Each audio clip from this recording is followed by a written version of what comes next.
अस्सलाम वालेकुम नादरीन, मैं हूं अरबाब चांडियो। मेरे आज थंबनेम का मतलब तो आप समझ ही गए होंगे, डबल गेम। डबल गेम कौन किसके साथ कर रहा है ये मैं आपको बताना आज बहुत ज़रूरी समझ रहा था, क्योंकि बाद लोगों को शायद पता नहीं, लेकिन पता होगा भी ज़रूर। लेकिन जिनको नहीं पता तो उनको आगाही देना मैं अपना फ़र्ज समझता हूँ। और आगाही ये है कि मुख्तलिफ़ सियासी जमातों के अंदर भी डबल गेम होते हैं। यानी पाकिस्तान पीपल्स पार्टी में भी डबल गेम चल रहा है। कोई वज़रा वज़ीर आला के ख़िलाफ़ डबल गेम कर रहे हैं तो कहीं कोई किसी के ख़िलाफ़ डबल गेम कर रहा है। इस तरह मुत्तहिदा कौमी मूवमेंट में भी कोई साबका और कोई हाज़िर एक दूसरे के ख़िलाफ़ डबल गेम कर रहे हैं। इसी तरह तहरीक इंसाफ जिसके बानी अंदर है, उसके लोग जो है, उसकी फैमिली और उसके वकला और उसके रहनुमा एक दूसरे के ख़िलाफ़ डबल गेम कर रहे हैं। और ये बातें आलम आश्कार हैं, खुलकर भी सामने आ गई हैं कि कौन किसके साथ पार्टी में और मुख्तलिफ़ पार्टियों के अंदर डबल गेम कर रहे हैं। इस तरह जो इस वक्त हुक्मरान जमात है मुस्लिम लीग नून, उनमें भी डबल गेम हो रही है। एक डबल गेम की शिकायत जो है ख़ुद एक इत्तेहादी पार्टी ने की थी कि आप हमारे साथ डबल गेम कर रहे हैं। अब कौन किसके साथ डबल गेम कर रहा है ये बात जानने के लिए मैंने पाकिस्तान पीपल्स पार्टी के एक सेनेटर से बात की। ये बिल्कुल मैं जो बात बता रहा हूँ हल्फिया बता रहा हूँ।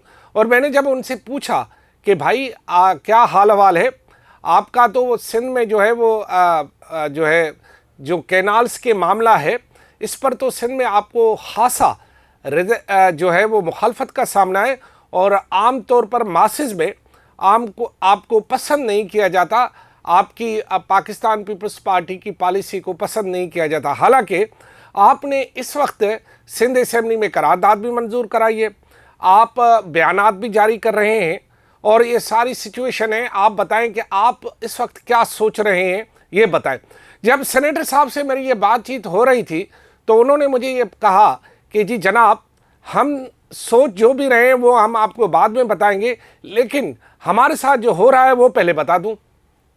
मैंने कहा हुजूर बता दे। उन्होंने ये बताया कि हमारे साथ डबल गेम हो रही। Double game? पार्टी के अंदर तो डबल गेम होती है, अब पार्टी के बाहर आपसे डबल गेम कैसे हो रही है ये सुनना मेरे लिए भी बड़ा ज़रूरी था, आपके लिए भी। मैंने सवाल किया, मैंने कहा आप बताएं कि आपके साथ डबल गेम कैसे हो रही है। उन्होंने कहा मियाँ डबल गेम यूँ हो रही है कि जो लोग कैनाल बना रहे हैं वही सिंध में जो अपोजिशन है उन्हें बढ़ा चढ़ा कर सपोर्ट करके हमारी सिंध में इन्हीं कैनालों के मामले पर मुखालफत भी करवा रहे हैं। यानी उनका ये कहना था कि कैनाल बनाने वाले भी वही हैं और सिंध में अपोजिशन को हवा देने वाले भी वही हैं और वही हमारे खिलाफ डबल गेम कर रहे हैं। तो मैं ज़रा शशोपंज में पड़ गया। मैंने कहा यार ज़रा थोड़ा सा वाज़ेह बताओ। उन्होंने कहा जी जिन्होंने हमसे 26वीं तरमीम मंजूर कराई वही कैनाल बनवा रहे हैं। अच्छा, मैंने उनसे पूछा किसने करवाई? उसने कहा यार ये इतने भोले तुम भी नहीं हो, तुम्हें नहीं पता। अब मैंने कहा वो भी नाम नहीं ले रहा, मैं क्यों नाम लूँ भाई? वो जब उसके पर जलते नाम लेने से तो मैं क्यों लूँ? मैंने भी कहा भाई पतली गली से निकल।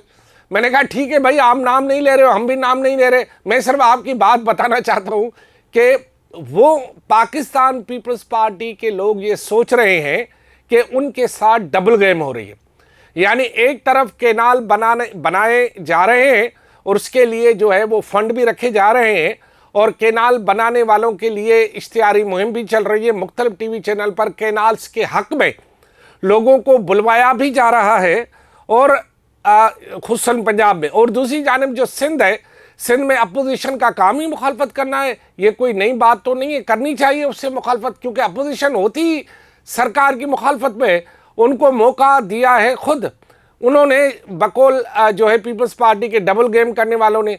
पीपल्स पार्टी सो रही थी क्या उस वक्त जब डबल गेम हो रही थी उनके साथ? अब तो हो गई ना डबल गेम, अब तो डबल गेम हो गई। अब डबल गेम के असरात आएंगे, जो जिसके साथ कर रहा है वो उसके असरात आएंगे। अब जब सिंध में ये सारी सिचुएशन हो रही थी तो उनसे मैंने ये पूछा कि चलो भाई डबल गेम की कोई निशानियां बताओ। सेनेटर साहब से पूछा, उसने कहा एक तो मैंने बता दिया कि हमारे साथ क्या हो रहा है। दूसरा उन्होंने ये कहा कि सिंध में जो उन्होंने, मैं जो बात कर रहा हूँ मैं अपोजिशन वालों से माजरत के साथ, मैं ना कोई आप पर इल्ज़ाम लगा रहा हूँ, मैं तो खुद अपोजिशन में इस वक्त, क्योंकि मैं खुद कैनाल के ख़िलाफ़ हूँ। इसीलिए कैनाल के ख़िलाफ़ हर होने वाले मुजाहरे, हर एहतजाज, हर प्रेस कॉन्फ्रेंस, हर बात में मैं उनके साथ हूँ। मैं केनाल के हामियों के साथ नहीं हूं और जो केनाल के मामले पर डबल गेम कर रहे हैं उनके साथ भी नहीं हूं। वाजे पैगाम है हमारा। तो लिहाजा वो सेनेटर साहब का ये कहना था कि ये डबल गेम करने वाले जो है वो यहाँ पर तेल का खर्चा भी दे रहे हैं बकौल उसके, डबल गेम करने वाले जो है वो लोगों को उसका भी रहे बकौल उसके। और उनका ये कहना है कि डबल गेम करने वाले इस इंतज़ार में कि कब हमारी आंख लग जाए फिर हम पर वो अपना सारा जो चीज़ है मलबा है वो हम पर डाल के हमें हमारी सियासत को हमेशा के लिए या हमारी सियासत को वक्ती तौर पर डंप करने की कोशिश कर रहे हैं। सेनेटर साहब के इस विचार के बाद ज़रा मैंने सोचा कि इतने मासूम तो वो भी नहीं है जिनके साथ डबल गेम हो रही, और इतने जो है वो उनको भी हम ये वाकवर नहीं दे सकते जो डबल गेम कर रहे हैं। तो होता क्या है, अगर होगा क्या? फिर मैंने सवाल किया तो उन्होंने कहा हमारे पास पते हैं। मैंने कहा सेनेटर साहब आपके पास क्या पते? उन्होंने कहा कि 4 अप्रैल को हम भी बड़ा पर्दा चाक कर देंगे। हैं? हाँ, उन्होंने कहा कि 4 अप्रैल को हमारा जो अवामी जो हो रहा है इज्तिमा, वो अवामी इज्तिमा नहीं होगा, वो होगा रेफरेंडम, वो होगा रेफरेंडम। अब देखना ये कि 4 अप्रैल को, मैं अगर मार्च कह गया तो मैं उसको दोहरा देता हूँ, 4 अप्रैल, सॉरी कभी कभार हो जाती है भूल चुक, रोज़ रमज़ान भी है। तो 4 अप्रैल को उनका ये कहना है कि 4 अप्रैल को वो जो है गणी खुदा बख्श में जो है पर्दा चाक करेंगे, और उनका ये कहना है कि 4 अप्रैल को अवामी रेफरेंडम होगा और अवामी रेफरेंडम के ज़रिए बड़े फैसलों और बड़े ऐलानात की मंजूरी ली जाएगी।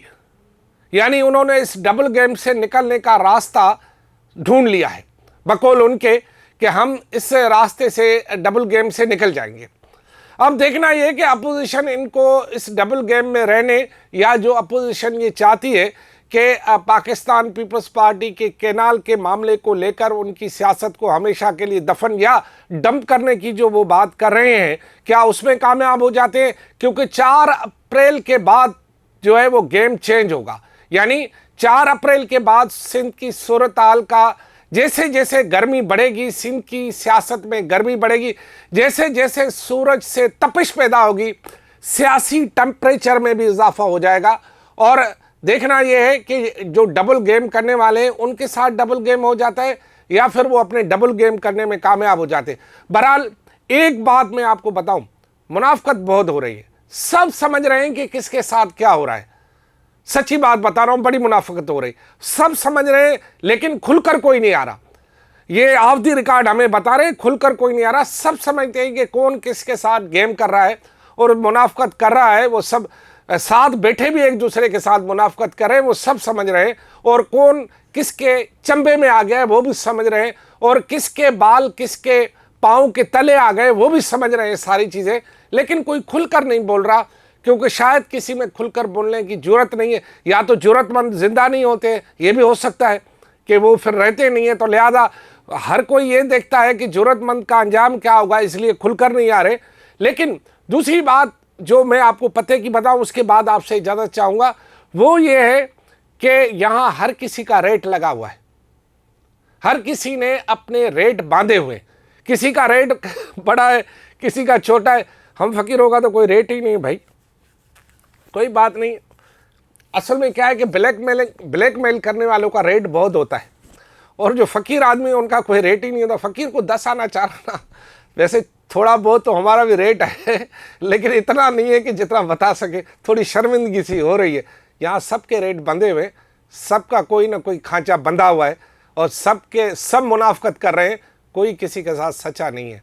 इसी को डबल गेम कहते हैं। खुदा हाफिज़।